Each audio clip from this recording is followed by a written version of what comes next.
Hello and welcome to Concert Pipeline. I'm Steve Jones.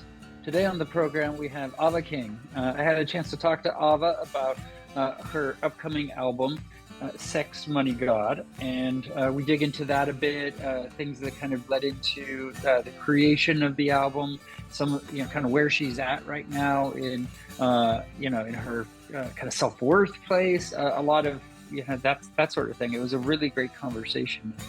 We'll bring Ava in here in just a moment. It feels good to kind of dust off the interview chops a little bit. I haven't done an interview for probably a month and a half, 2 months. Starting last year, I started taking most of the winter off to pursue my duck hunting hobby, which I'm really passionate about. It takes a good amount of my time. I think I got out for like 19 hunts or something this season, somewhere 1920, somewhere around there. And it's just a lot of fun. And this season as a whole just ended for me. I ended at 27 ducks or something, so not a great amount overall. It's been a rough season for many duck hunters, but it's always fun to get out and see the sunrise and see the birds flying and be a part of that and continue to kind of just immerse myself in that culture. It's something I really love, so I'm going to continue to do it. So that took my time, but I'm ready to kind of get back into some interviews here and there. And I was my first back. We did just have the 10th anniversary of Concert Pipeline, where we went through a bunch of moments that are really memorable over the past 10 years and special to me for different reasons. And we talked about the concert I went to down in Anaheim, Something Corporate, where they had a reunion of sorts for some New Year's Eve shows. It was a lot of fun. So you can check that out, the last episode of Concert Pipeline. And so I think we're going to keep the train rolling with some more interviews coming up. But we're about to get into Super Bowl in a couple of weeks. I'm hoping the 49ers will make it in. They're about to play in an hour as of the recording of this podcast. So not sure right now if they made it or not, but we'll find out. And maybe I'll flash it on the screen as to whether they actually did or didn't. But yeah, that's just kind of what's going on with me, keeping busy and keeping at it and dealing with kid stuff, and try not to overwhelm myself by taking on too much. So we might have an episode every other week or so to get things cooking again. Hard to know. I'll get them as they come in.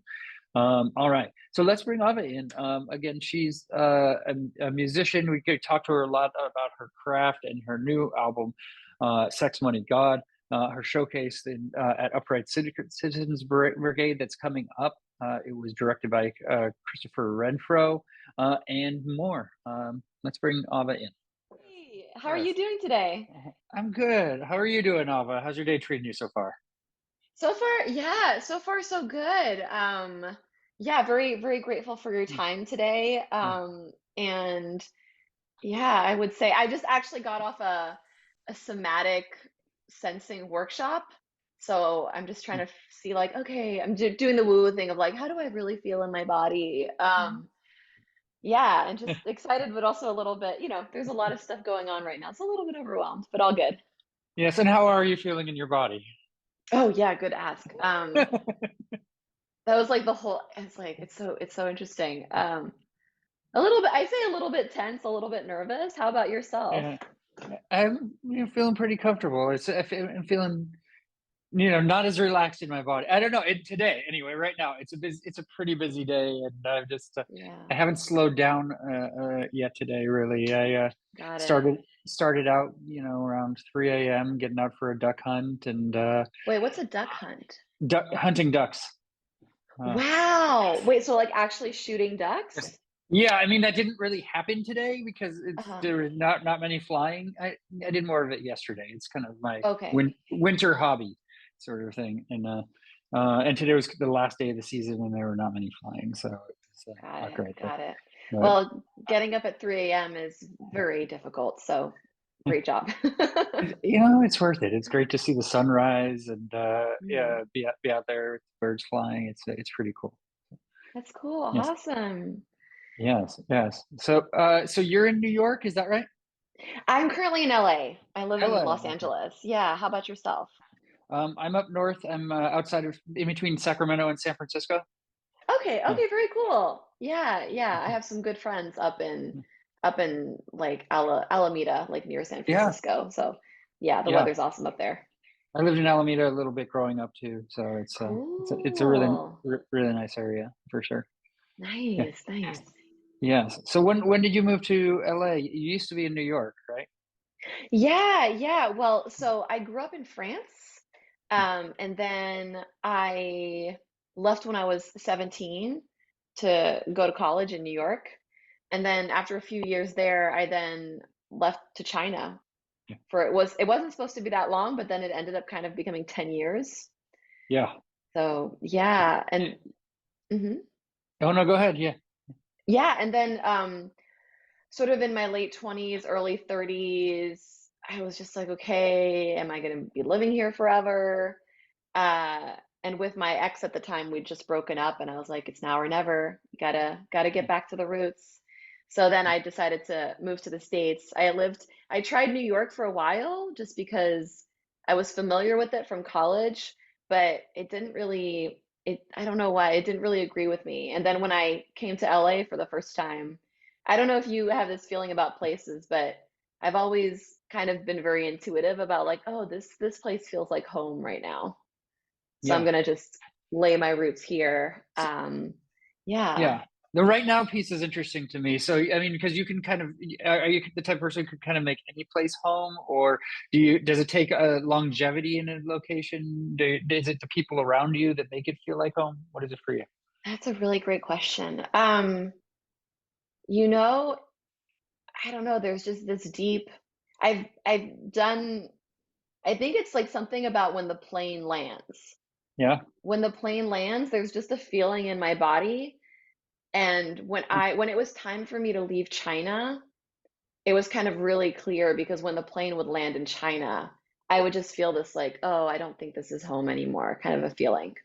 Yeah. And then when the plane landed, but for a while when I was in my early 20s, every time the plane landed in China, I was like, oh, this is it. This is where I'm supposed to be right now. So it's kind of that, yeah. So I don't think I can't. I don't. I mean, I'd have to try to have the plane land in like 150 countries to Yeah. test this hypothesis. But I think it's, I don't know, I think my body feels a little bit like a homing pigeon. Like, okay, right now there is only one place to call home. Um, yeah. And so, and I don't know about you, but it takes me a long, long time to make friends in a Yeah. No, space. It's just I can like, get that. Yeah. Yeah. yeah, it is really, as I get older, it is also just takes a longer and longer time to make friends. So I think, yeah, I don't think, I don't take moving lightly anymore.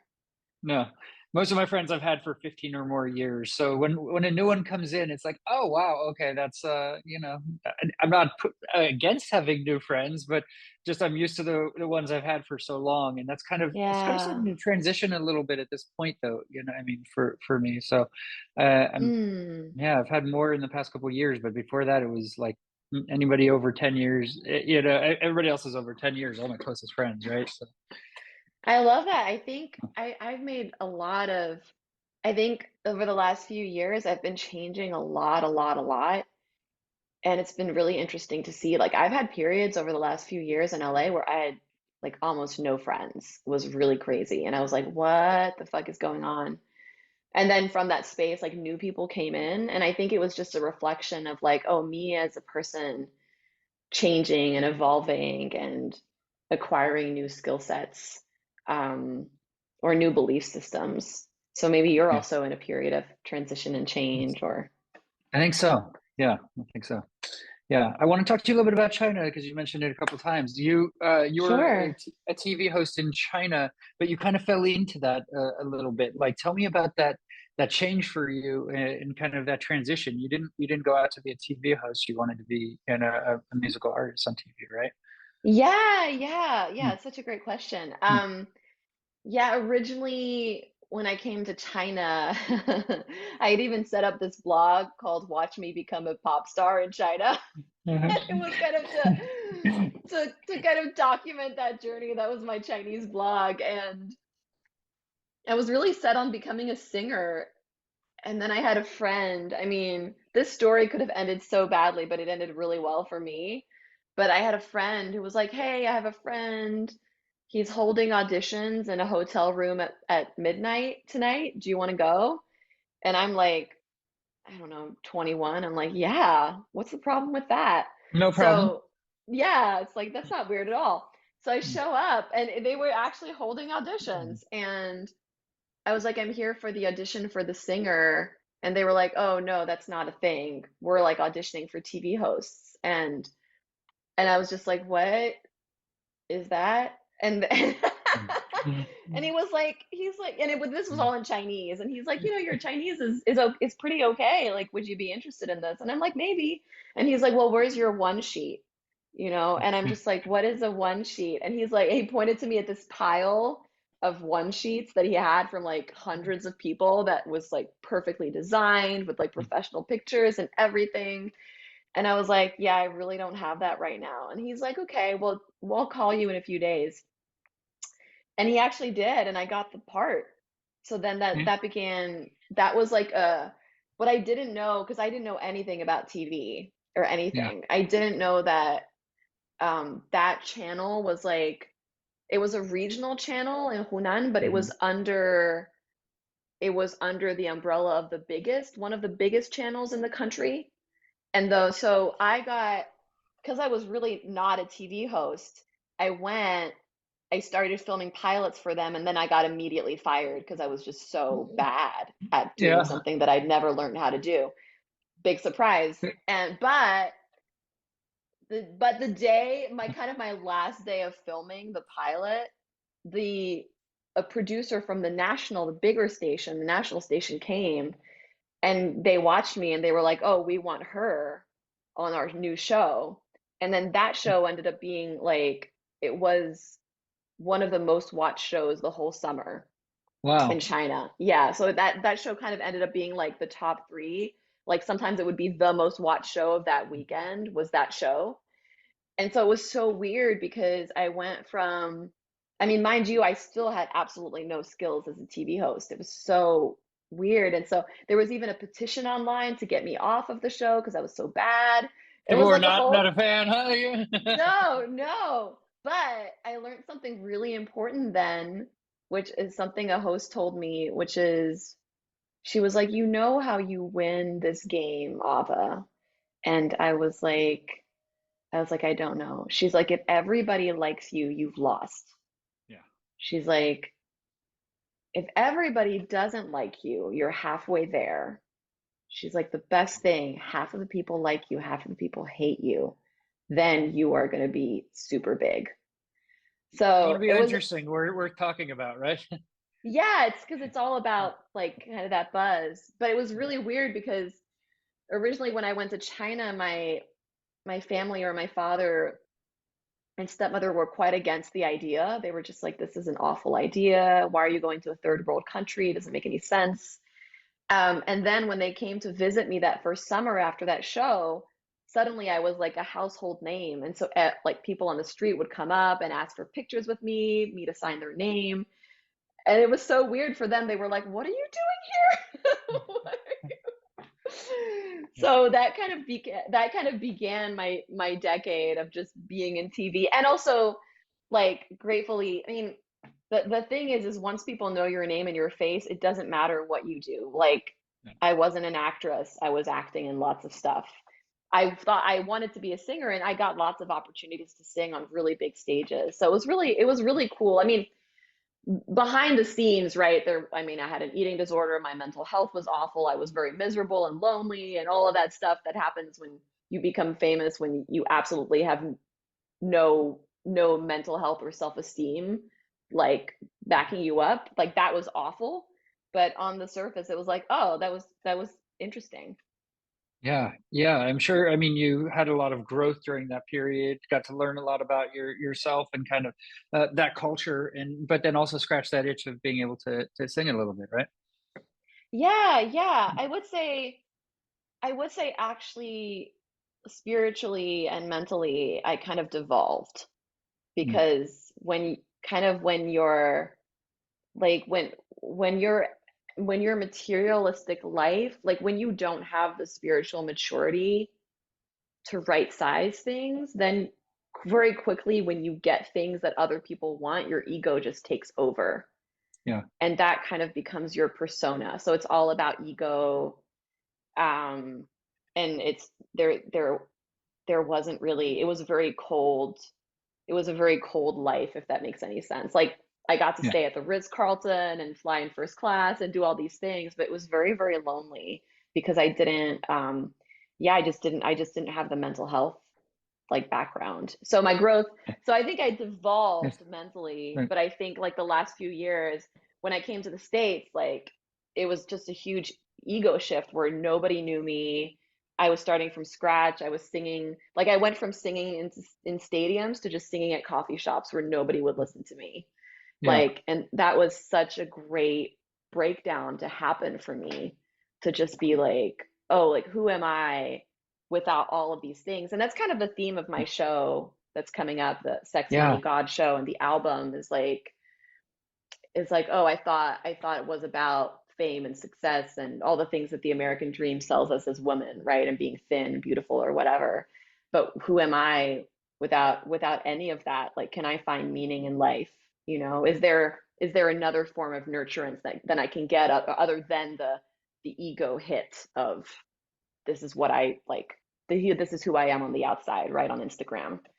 yeah. Would you say there's more resources here in the States to kind of help people with those challenges that you experience with the eating disorders, with the mental well-being, with the kind of finding that balance for yourself versus, in Yeah. China? That's such a great question. Yeah, I think there's definitely more resources. I mean, I was really lucky. I kind of I didn't know this when I moved to LA, but LA is like the mecca of 12-step programs, right? And I Yeah, grew up, I grew up in an we'll just call it an interesting household, right? yeah, And so there's just a lot of things that I learned or coping mechanisms that I learned from generations and generations and generations of people. I mean, it's not just my parents, it's their parents and their parents and their parents, right? But things that I've learned that really don't serve joy and happiness and connection, right? They're all about, a lot of it was like survival mode and protection, right? And so coming to LA, like getting into a bunch of different 12-step programs to kind of learn to heal that fear, right? yeah, yeah, for sure. That's good. So let's talk about kind of where you found your voice musically. Like, what were some of your influences early on? Were your parents' influences at all in a musical sense, or did you have other Yeah. outside influences? Yeah, I would say it's so, and I'm really enjoying your questions, by the way. Thank you so Thank you. much. The Yeah, my early influences were musicals like Disney, and then just singing in the rain. Um, I was one like I think I grew up in France, but I was still an MTV child. Yeah. Um, Britney Spears is a big Mhm. one. Yeah, and then but I think it's interesting. I think as I've been growing the last few years, yeah, I'm just kind of realizing that, oh, the music was always really important for me, but also very important for me was writing. And so I was a journalist for a little while in college. Um, and so it's really cool. I think I think it's really cool through this show to kind of scratch the itch of like getting to write a story and make some songs. Okay. And so, Sex Money God, did that start as like a show for you, or did it start as an album? Tell me about how that was born. Yeah, yeah. Sex Money God, it started, the first song I wrote on the album was Father Harvey. Actually, I Mhm. don't know what that song's called anymore. Is it Daddy Harvey It's or Father Harvey? I don't know. it's Father Harvey from what I saw. Yeah. Yeah, nice, And it, cool. and Thank you for And the staging it a Harvey little bit. is Weinstein, Like, right? Like, yes, yeah, okay, yeah, yeah, yeah, yeah. yeah. I think the album, it just really is the story of me coming out of everything I thought I needed to be to survive and to be loved. And Mhm, so the beginning of the album, the songs are kind of thematic. The beginning of the album is kind of songs that I wrote when I was still in my disease and in the darkness. And sort of as the album goes through, then I sort of discovered like, oh, something bigger that I could rely on that wasn't myself, right? And I don't know, there's different names for it. Some people call it God, some people call it intuition, whatever floats everybody's boat. So yeah, so I think the first song I wrote was Father Harvey. And at the moment when I wrote Father Harvey, I think I was listening to Kendrick Lamar's album, not the new one, but the one previous. I don't remember the name, but mhm, I was kind of listening to the analysis of that album on this podcast called Songwriting, I don't know, Songwriting Plus or something, like a podcast where they analyze sort of like the writing, like or the intention. And I was just really inspired by how I think I was really inspired by how his album was really telling a story. Like there was something deeper to it. Not that there's anything wrong with love songs. Like love mhm. songs are great. I listen to a lot of them. I love straight down the middle pop and Korean pop and all of that, right? But I've just always been like, oh, I wanted to say a little bit, I wanted to say different things with my music. And so at the time when I wrote Father Harvey, I was just really in this anger. I was recovering from my eating disorder and I was in so much anger at like, why, yeah, why did I believe this for so long? Yeah, Like why did I do this to my body, and kind of realizing that, oh, there's these there's these gods that I had worshipped at the expense of myself. And Harvey Weinstein, I mean, I don't know Harvey Weinstein personally, although I think I yeah. did meet him once. Oh, really? I think I did meet him once. Sorry, let me just not, I might have to turn my Yeah. phone off. I used to be a publicist for a movie company called Huayi Brothers. And we went to Cannes together, and I think we had a meeting with the Weinstein brothers that I Oh, was at. okay, Yeah. okay. Um, Yeah, yeah, I mhm. actually got reprimanded at that meeting because I was doing a bad job of translating. And anyway, Oh, but really? yeah, I was very, oh my God, my 20s, I was so entitled. I was so entitled. It was Yeah. interesting. But You're, yeah, they're wrong, right? So, yeah, sorry, what did you say? I was just saying that, those that were reprimanding you were wrong, right? So, Oh, well, yeah, exactly. They were probably my boss was probably in the wrong. No, I mean, I was anyway. That's the yeah, story for another time. Yeah, my sure. 20s, I'm just like, oh, but I think there was, you know, Harvey Weinstein is kind of this representation of like this figure of power that I think a lot of a lot of women, or I'll talk for myself, right? For me to become power adjacent, right? I kind of saw as like, oh, I need to become powerful in my life. The best way to become powerful is to become power adjacent, rich adjacent. So Mhm. I figure out what that type of powerful person wants, and then I just mold myself into that. So that was kind of a song, and the lyrics of the song are like so it was I write a lot of my songs from this darker place person in me, Yeah. that because I like she's a part of me, this like really dark, really diseased, really greedy, narcissistic. And actually my show is all from her perspective. Like super Okay. narcissistic, Yeah. super greedy. Like I call her like Kim Jong-un meets Paris Hilton. Oh, wow. Okay, that's a combo. The worst. So I write a lot of my music because I have that part in me, and I don't know what it is in me that I just feel like, oh, that part of me, she just needs expression. Like she needs Yeah. to come out. And so that song was really from the point of view of like, oh, that part in me that made that powerful person my God, right? And Yeah. like, Yeah. what's my relationship with a powerful person? And Harvey Weinstein kind of being the representation of that. And so is that like throughout this album, this is all part of you? Because I know that the next song on the album, "Let's Make a Porn," is like a character that's trying to imitate a porn star to kind of win a guy over, right? Oh, yay! I'm so happy because sometimes when I write lyrics, I'm like, I don't even know if people are going to understand this. Yeah, But it's cool that you understood it. Yeah. yeah. And so is it kind of more this? I guess what percentage of it is like fictional character versus what's inside of you, or kind of this piece of that's a Yeah. part of you? Yeah. I mean, I think, yeah, it's such a great question.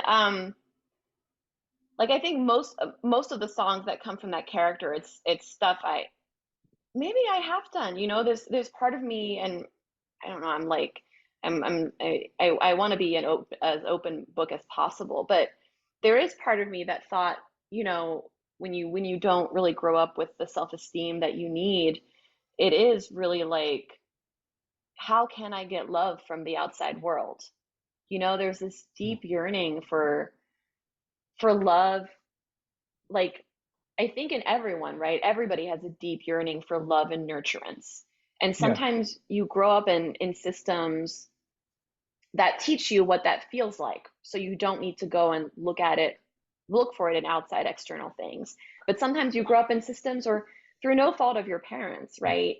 Um, or something might have happened in your childhood that just you just didn't get that compass that a lot of people are born with that tells you north, south, east, west. You're just like, right, oh, I don't know what it feels like to be loved, but this feels but attention feels good or right. money feels good, right? And so I think I don't like the Let's Make a Porn song was kind of for me when I had a few relationships that I just felt for them porn was a big part of their life.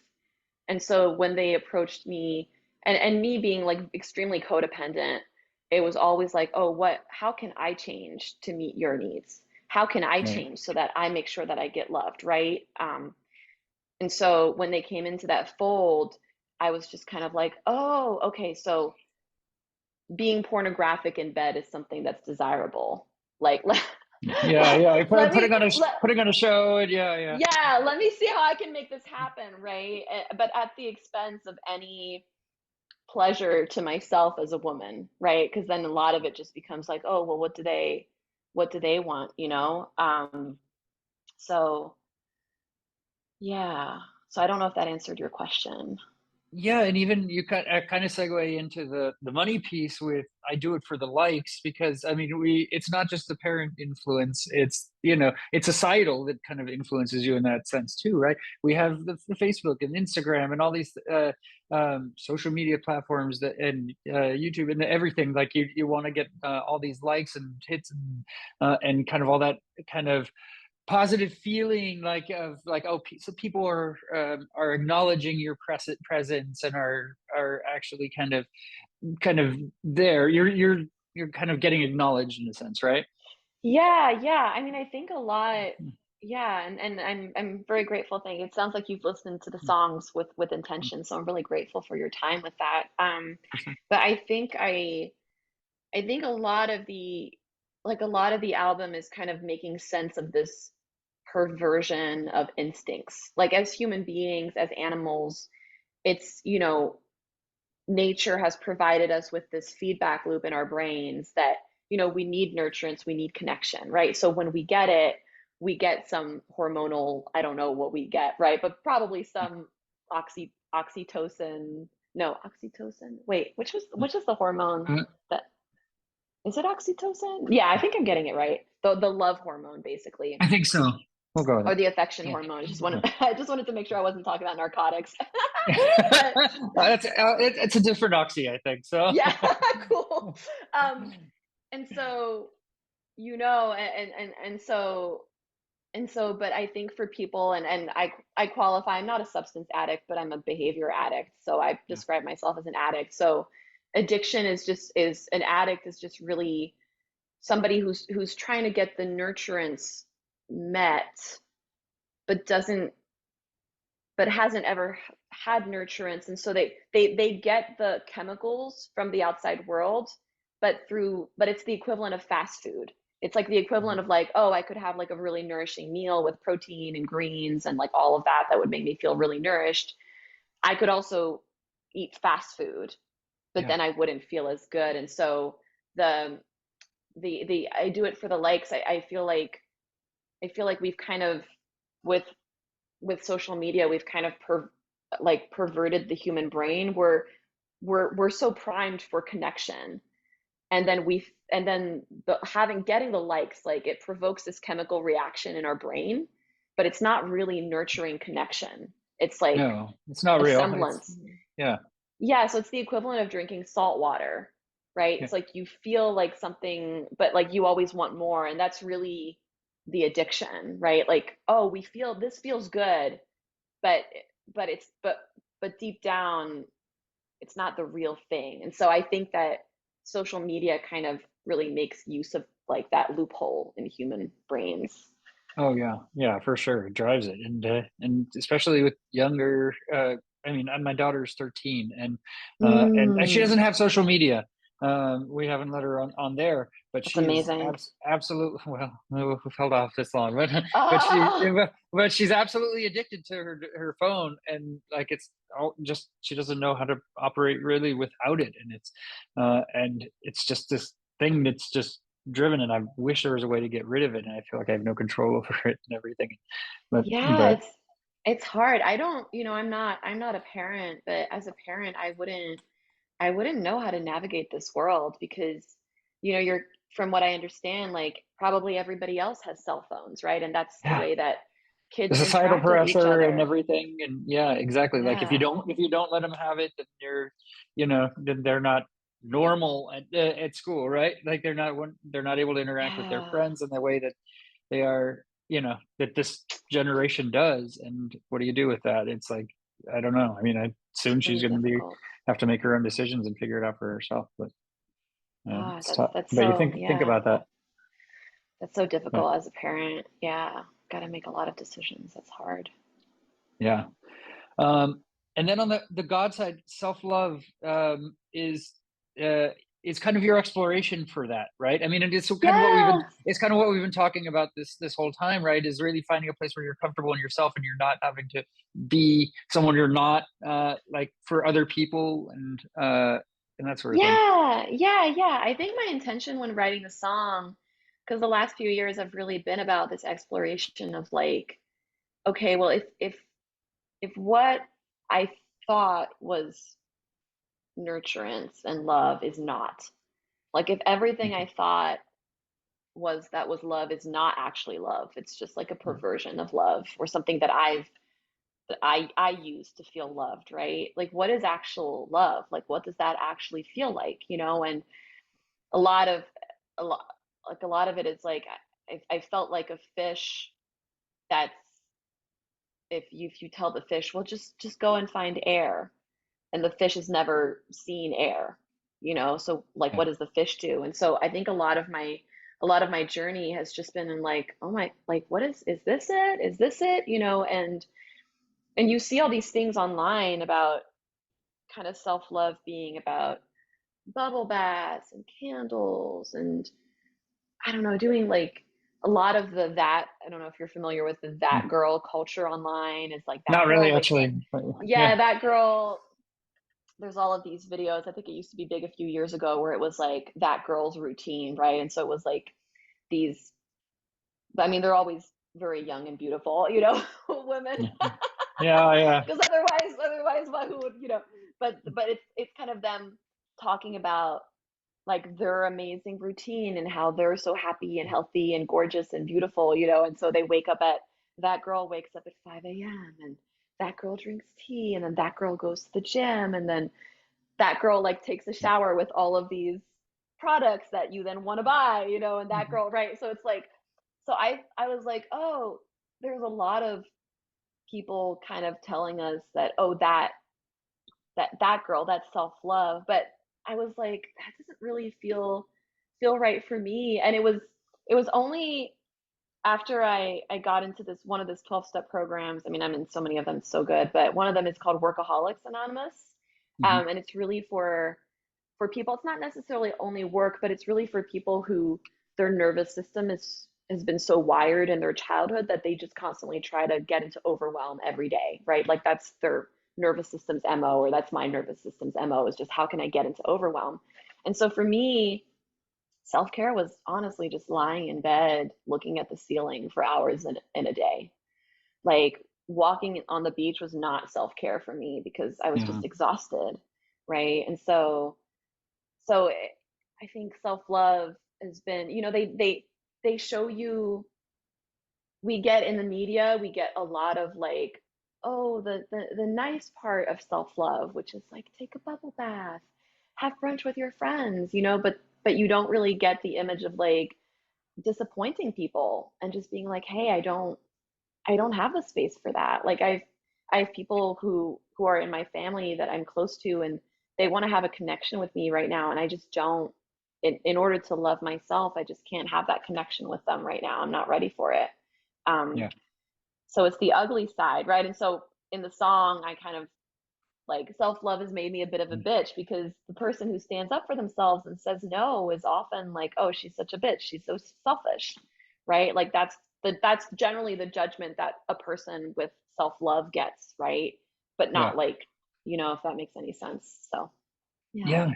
Yeah, and so when this kind of when this theme ties into your live show that you're doing in LA, I have a couple questions about that. But Yeah. one piece is the comedy piece because you said it's kind of a mix of music and comedy. How do you express yourself in a comedic fashion? Tell me about that. Yeah, yeah. So Mhm. I just love this character called called Sarah, and I'm just so Mhm. blessed that I brought on like a director who kind of is at Upright Citizens Brigade, and also another writer on board to kind of help me craft the story. But I mean, how do I express? I don't know. I just so enjoy embodying this character called Sarah, and she kind of talks like this, and she it's just all about like how can I use you, how can I get what I want, so I don't really know how to. I just Yeah, I had what I had. I started out with the songs, and then I was like, oh, I really don't. I was like, oh, I want to tell a story with the songs. Like I really want to kind of change the dialogue we have about ourselves and about worthiness, because that's a dialogue for me that's been so harmful. So I kind of want to change that, and I really wanted to create something that everybody, everybody walks out of the show feeling like, oh, I'm okay. Like I am just okay. Like it's totally fine to be me and to not go for the big things and to not be like, it's totally fine. I'm just okay as me, right? And I can be joyful and free as me. But I thought to myself, I was like, oh, but if one of those preachy shows is going to be so friggin' boring. I don't want to do that to people. Yeah. Like, that's going to be awful. And so I was just like, oh, it'd be really fun to just create this truly awful character, which kind of lives in me anyway. Like, every time I see a situation, part of my brain is like, oh man, that bitch deserved it, you know? Yeah. And Yeah. part of me is like, no, no, no, don't judge. Remember all the mental health and recovery you've done, right? That's part of me, right? So yeah, so a lot of the comedy is just channeling her. Um, yeah, and then I mean I've written like pages and pages and pages, and then of course have real comedic writers come in and be like, oh, actually just rewrite everything because it's not that, not that good, It's good to bring in other help, Yeah. Yeah, no, so grateful for Christopher Renfro and Alex Song. Both of them are really amazing. And then beyond that, it's just I have a great friend of mine, Nanda Teixeira, who's a Brazilian choreographer. We just have so much fun. But it's been really fun creating a show where the dancers also have roles, because Yeah. kind of the story is that my character just mistreats and uses everybody. So it's kind of been interesting during the dance numbers, the dancers are actually trying to escape from me because they Oh don't yeah. want to dance for me. So it's just like really, I don't know, really having so much fun with how awful this character is, and at the same time, she is just trying to be loved. Yeah. There's like a deep, deep need behind all of her awfulness and her, like, one of the things that happens in the show is she's like, okay, I know how to get loved. I'll just blow up on social media. And she's like, oh, she's like, my mom just died. This is great. I can film the eulogy. I can live stream it. It's going to be a huge thing. Right. And then she creates this dance number to perform at the funeral and like, right. And so all of these things that are just like, wow, that's really, truly awful. Um, but yeah, but she just does it out of this deep need. So I'm just really having a lot of fun with her character. Yeah. And do you see this as like a one-off show, or do you see this something you might take on tour? Where do you kind of see this going? Yeah, I mean the vision, the dream vision board vision is I'd love to build this into like a bigger show that I could tour. I'd love to, I don't know, I would love to make this into like a movie at some point. I think would be so amazing. I shouldn't shake my head when I'm saying that. I'd love to make this into a movie. Would be so awesome. Um, yeah, I'm really curious about Jennifer Lopez has this film coming out, which looks like a little bit of a musical, but also her exploration of her relationships. And there's some 12-step program involved in her movie too. So I'm really curious to go and see that and get inspired. Yeah, yeah, no, that's cool. Yeah, so speaking of movie, I mean, tell me about kind of the work that you've done in terms of well, it's not really music, but Crazy Rich Asians, right? And yeah, Yeah. yeah, yeah. Yeah, Tell yeah, me about yeah. that. So Crazy Rich Asians, I was introduced to them. Let me just make sure my computer stays charged, so I'm going to put the charger in. So yeah, yeah, I think it was during their movie, the music department kind of approached me because I'd spent so long in China, and they were like, "Hey, it was really funny. We kind of need to make sure that this movie is kosher for Chinese audiences because a lot of Chinese audiences are going to see it. So, can you help with the writing of some of the lyrics, basically?" So I was kind of on Mhm. board as their consultant. I wrote the lyrics and demoed like their opening sequence. What is it? Was it one money? Something money, money. It was like that was the money song, right? And Mhm. then the last sequence was really yeah, the last sequence was really interesting because they had a song called uh, Yellow by Coldplay, Oh yeah. but yellow in Chinese, and they were trying to It's- find a translation of the song. Um, but yellow in Chinese is actually like a bad word. yeah, yeah, Um, yeah, and so so a lot of my work was kind of figuring out, okay, how do we have a translation that's true to the original, right? But also is is true to how we want to portray this to an Asian audience. yeah. So yeah, so that was really interesting. Yeah, and it was a lot of fun work to kind of be sent like the movie excerpts and kind of the rough edits and all of that was just really amazing. And then the movie in the end was just really awesome. Yeah, no, that's cool. Um, One other thing I wanted to ask you about. So, you have a song, "Leave Me on Red," and then you have "Self Love," which also has like kind of that lyric in it. Is that it's kind of like a callback to "Leave Me on Red," right? Yeah. Interesting. I didn't think of that Yeah, when I was writing it, but that's cool. yeah, That's really cool. Might have been. Yeah. yeah. Because you referenced that. I mean, is that something that's like a trigger for you in a sense, like, or Oh was at yeah. a point? Leave me on red. I love that. I love what you're reflecting because it's so, gosh, I mean, I think that might be a good definition of integration. Because Yeah, obviously, leave me on red is something that was like really did not vibe with me when people left me on mhm, red. But then in the self-love song, like, oh, now I'm leaving people on red.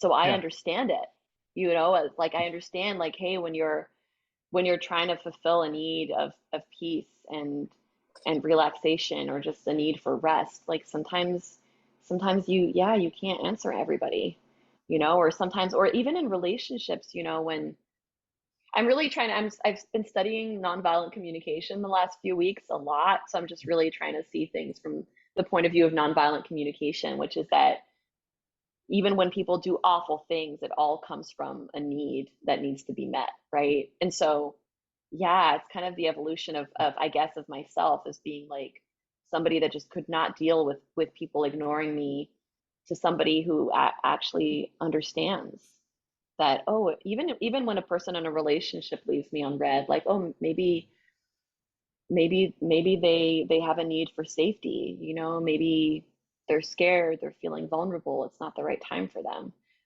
Yeah. Yeah, thanks for yeah, bringing that up. Yeah, yeah, for sure. Um, I mentioned I'm up in the Bay Area. You played in like July, I think, the Lost Church last year. How was that show, and what do you remember? Oh yeah, that's a great Oh, question. So oh, I actually did not play that. It was a dear, oh, dear friend of mine who's also an awesome, amazing artist called oh, M Joy. oh, And okay. she Yeah, she played in that. So she is actually yeah. my friend who's based in Alameda, and she does a Oh, lot of got it. shows Okay. there. Yeah, yeah, Yeah, yeah, yeah. yeah, But I mean, if you wanted yeah. to make the connection, I'd love to connect you guys because she's such an amazing person. Sure, that's cool. Yeah, no, I'll have to check her stuff out. So, um, yeah. Yeah. So tell me, what do you see for moving forward? What's 2024 look like for Yeah, I was like, I thought you were gonna say, what's you? 2022 looking like? Because I'm like, It's I'm like, looking wait, in the past. 2024 is upon us. Uh, Look, I mess up the year sometimes still. Like when I'm writing, I still write 2023, and like I know, yeah, it's yeah, just so weird. Um, 2024, I think I really want to. So 2024, I'd love to. So this show that I'm doing in at UCB next Monday is an audition for UCB. Mm, It's called a Spank Show. So fingers crossed they like the show and I could yeah, start doing the 1 hour version, which I am really grateful that I was only given a half an hour. Initially, when they were like, "Oh, you get a half an hour," I was like, "Oh, boo, sucks, mm, lame." And then I was like, "Oh my God, thank God," because the amount of work that uh, goes into producing a half an hour of content is like a lot. Yeah, insane, insane, insane, insane. So I am so grateful.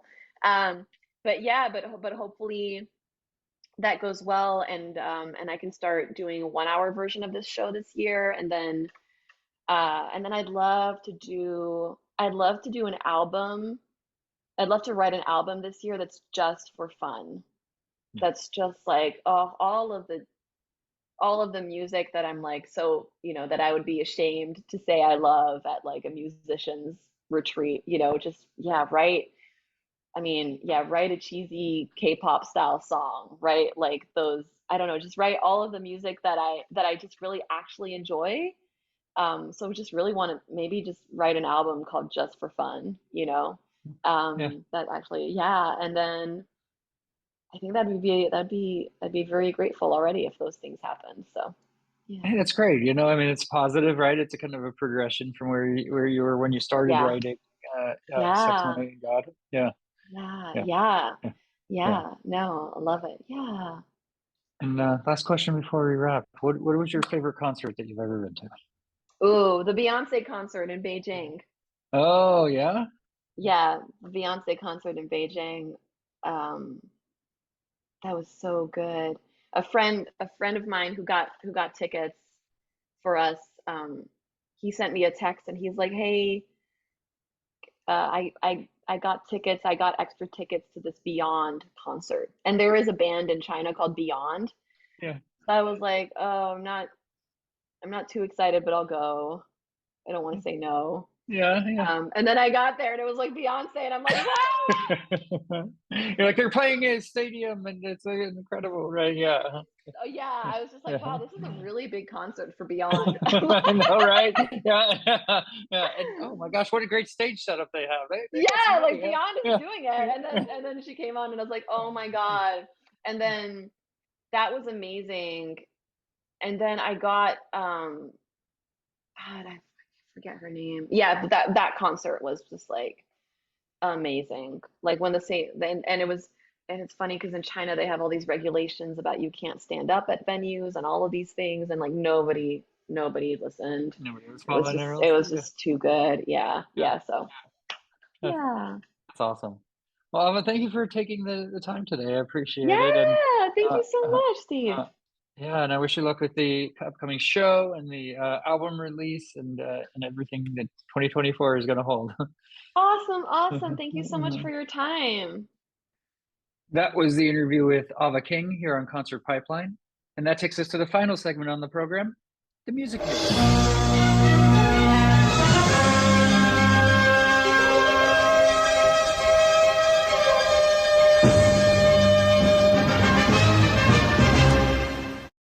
All right, I got a couple stories to wind out the program today before we get out of here. So first up is about Taylor Swift, and this is anything with Taylor Swift just rocks the world anytime anything happens. Really, the world hears about it and is all knowing of everything that happens to Taylor Swift.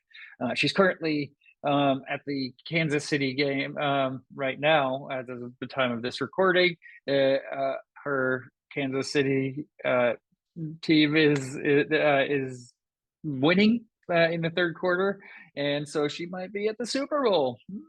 We'll see, but that's not the story. The story is about her AI deepfakes, which there are AI pictures going around.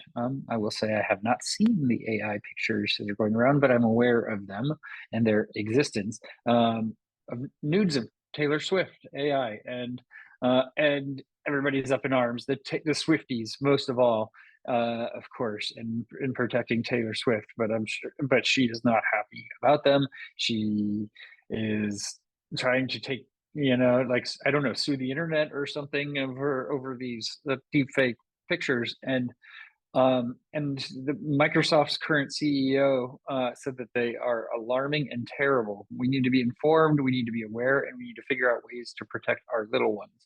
I assume she's talking about the little Swifties, because Taylor Swift is not a little one. She's a grown woman who is the most famous woman in the world. But it is concerning. So there's a new AI filter which changes users' faces to look remarkably like Swift's, and it went viral. And uh, a journalist for National Eating Disorder Association, Danae Mercer, said the technology used here is only going to get exponentially smarter. If you have even a little glimmer of that doesn't look like a real person, give it a year, give it a few months.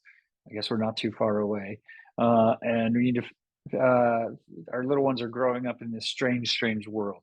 Um, okay, and Microsoft CEO Satya Nadella has raised further alarms. She said, first of all, absolutely, this is alarming and terrible, and so therefore, yes, we have to act. And quite frankly, all of us in the tech platform, irrespective of what your standing on any particular issue is, I think we all benefit when the online world is safe. Uh, I'm, I'll be honest, I'm just a little lost about through the whole thing, because I understand it's Taylor Swift and that takes it to a different level.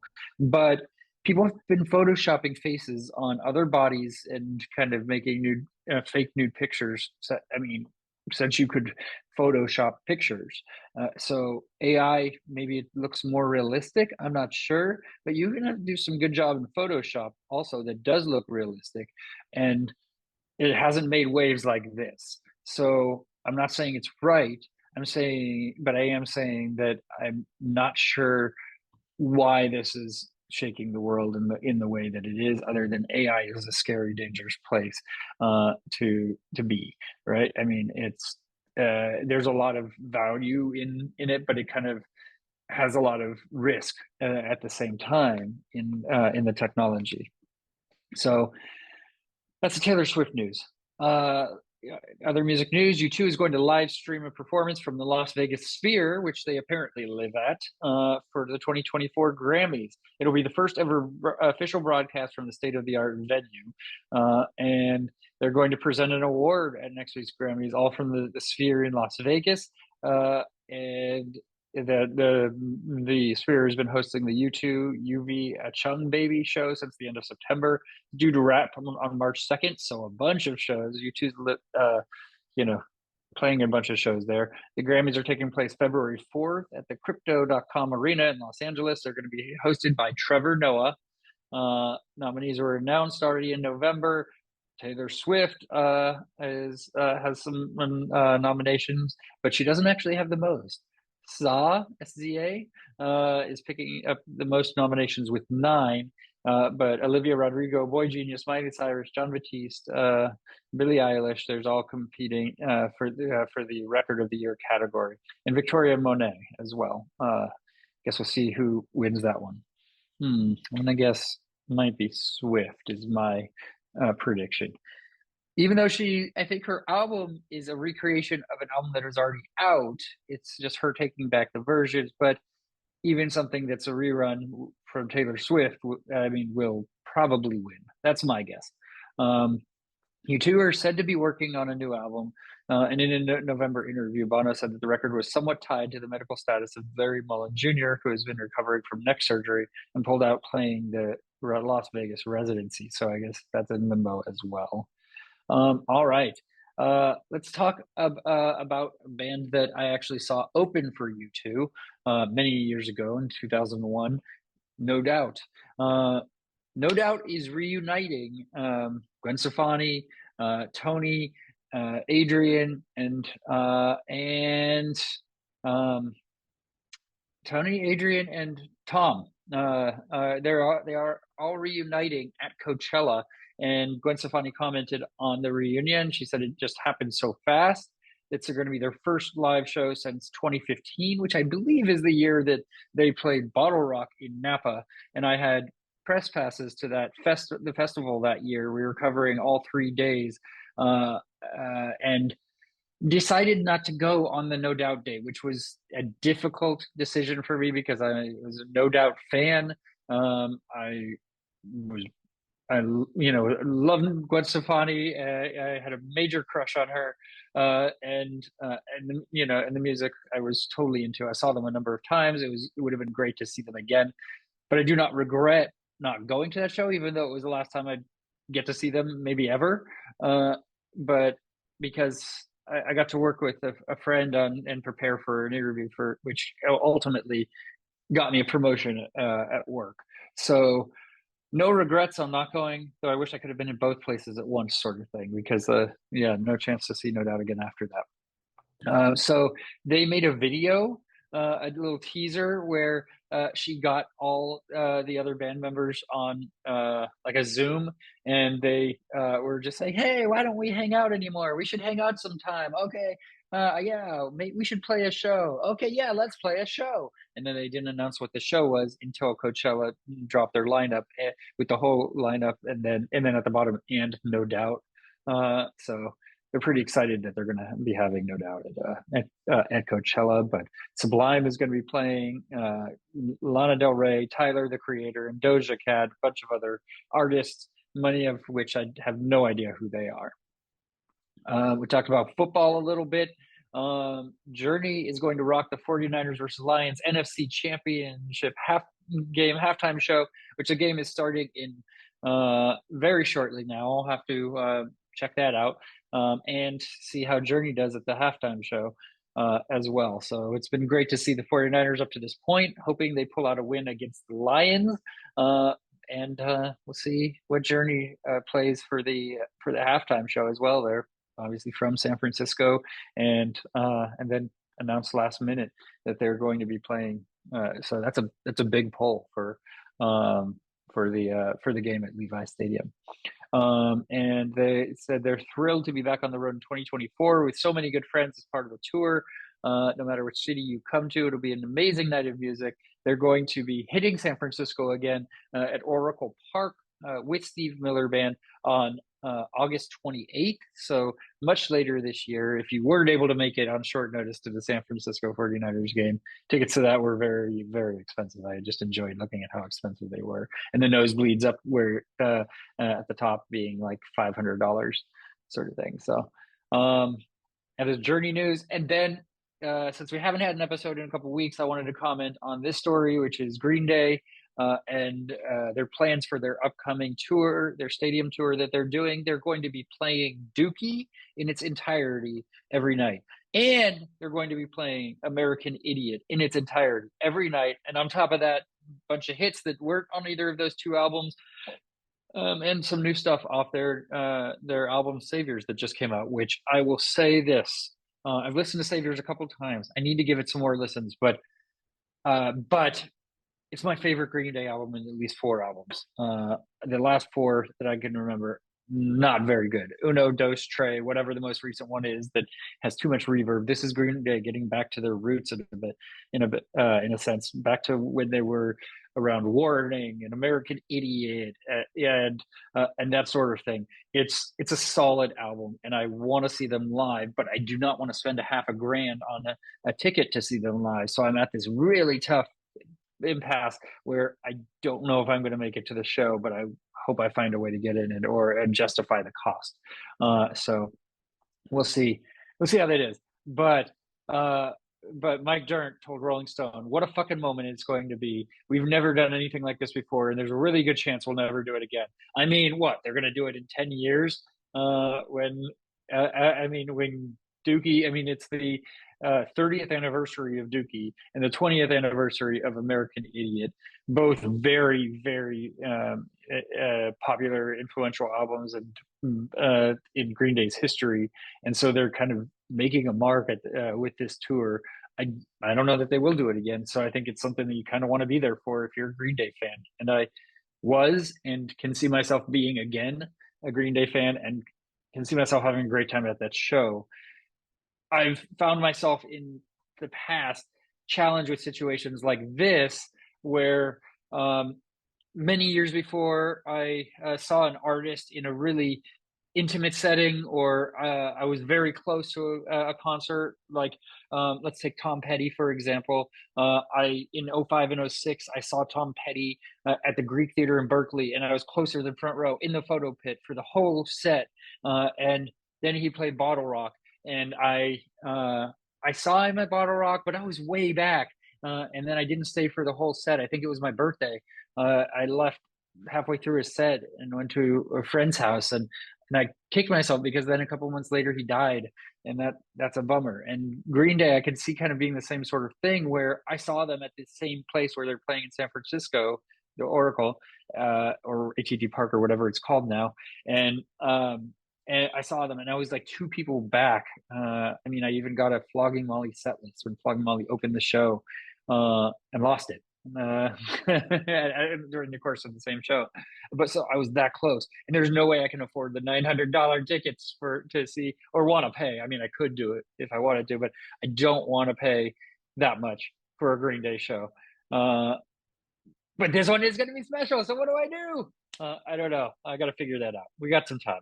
All right. That's our show for today. Thank you for tuning in. It's good to be back.